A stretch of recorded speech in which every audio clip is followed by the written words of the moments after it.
अस्सलाम वालेकुम। तमाम न्यू व्यूवर्स को चैनल पे खुश आमदीद। तो आज मैं आपको एक स्टोरी बताऊंगा जो आपकी जिंदगी तब्दील करके रख देगी, जो आपका वे ऑफ थिंकिंग चेंज कर देगी, जो आपका एटीट्यूड चेंज कर देगी। वो स्टोरी है जेफ किलर की। जेफ किलर ने एक बुक लिखी, एटीट्यूड इज एवरीथिंग। वो इस बुक में कहते हैं कि कोई भी जनरेशन की सबसे बड़ी कामयाबी वो है कि वो अपनी जिंदगी को तब्दील कर सकती है सिर्फ और सिर्फ अपने एटीट्यूड को चेंज करके। वो अपनी स्टोरी बताते हैं एटीट्यूड के बारे में कि 1980 में वो एक लॉयर भर्ती हो गए, मतलब वो एक लॉयर बन गए। और वो कभी भी अपनी इस फील्ड से, लॉयर से सेटिस्फाई नहीं थे, क्योंकि वो हमेशा लोगों की मदद करने में और इन चीजों में ज्यादा कंफर्टेबल फील करते थे। 1981 में उन्होंने डोलरे से शादी की, और लेकिन शादी करने के बाद भी वो खुश नहीं थे। उन्हें कुछ अपनी जिंदगी में कमी महसूस होती थी, क्योंकि वो तो हेल्प करने में अपनी खुशी महसूस करते थे। इसलिए उन्होंने ये इसको देखा कि इसीलिए वो अपनी एज से ज्यादा बूढ़े नजर आते थे।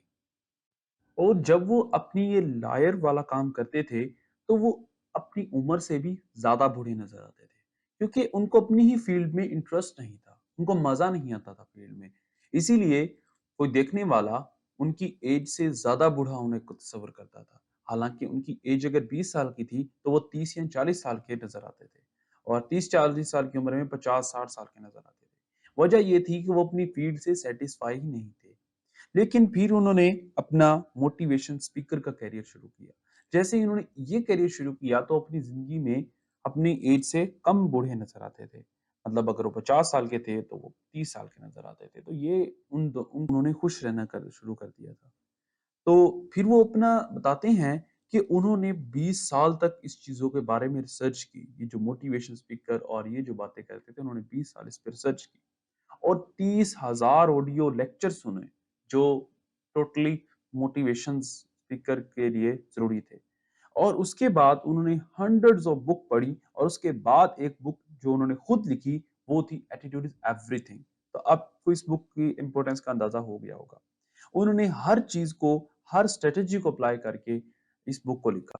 और उन्होंने हर वो स्ट्रैटेजी और हर वो चीज़ अपनाई जिससे वो बेहतर एक स्पीकर बन सकते थे।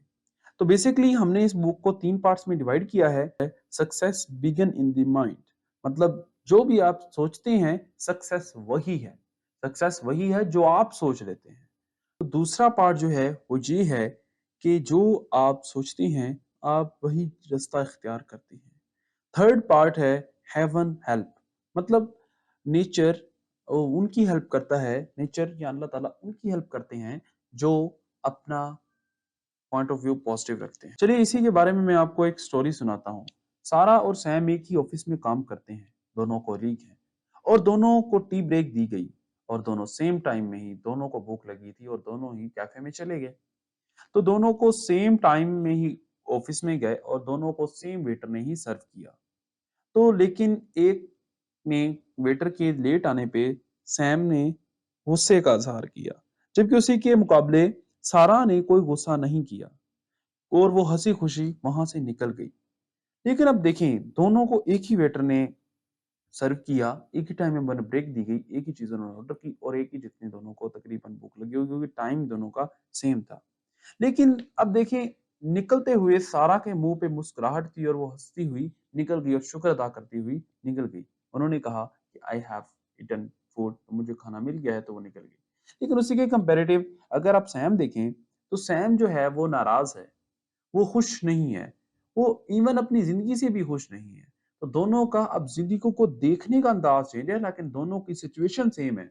दोनों की सिचुएशन सेम है, दोनों का पॉइंट ऑफ व्यू सेम है, दोनों को ब्रेक सेम टाइम दी गई, लेकिन दोनों में से एक खुश गया और एक नाराज़ गया। रीज़न यही है कि दोनों का एटीट्यूड डिफरेंट है।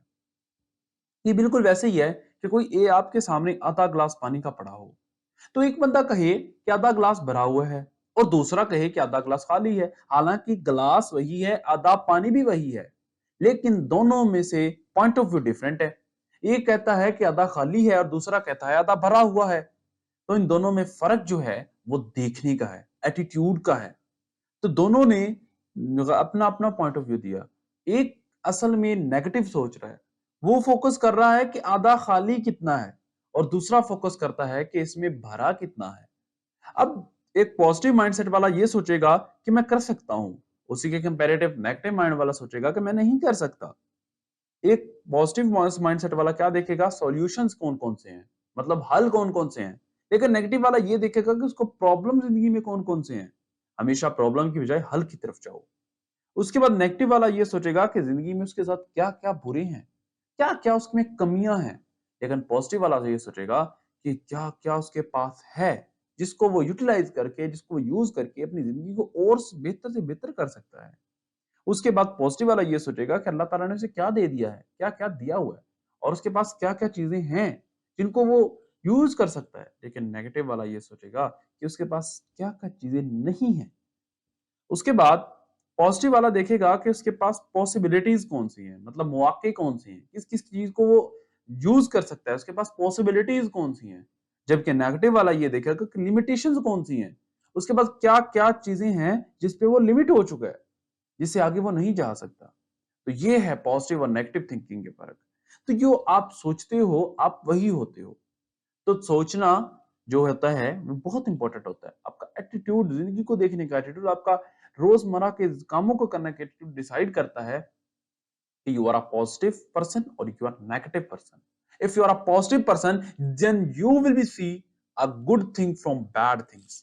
आप एक हमेशा हर चीज में से पॉजिटिविटी ढूंढेंगे, उसमें अच्छा क्या है वो ढूंढेंगे। लेकिन अगर आप एक नेगेटिव पर्सन है, एक आप बैड थिंकिंग वाले हैं, आपका नेगेटिव लाइफ के बारे में वे ऑफ थिंकिंग जो है दैट इज नेगेटिव है, तो आप एक अच्छी चीज में भी एक बुरी चीज ढूंढ लेंगे। सो प्लीज अपना एटीट्यूड चेंज कीजिए ताकि आपकी लाइफ बेहतर हो सके। ठीक है, thank you. So this was all about our attitude is everything.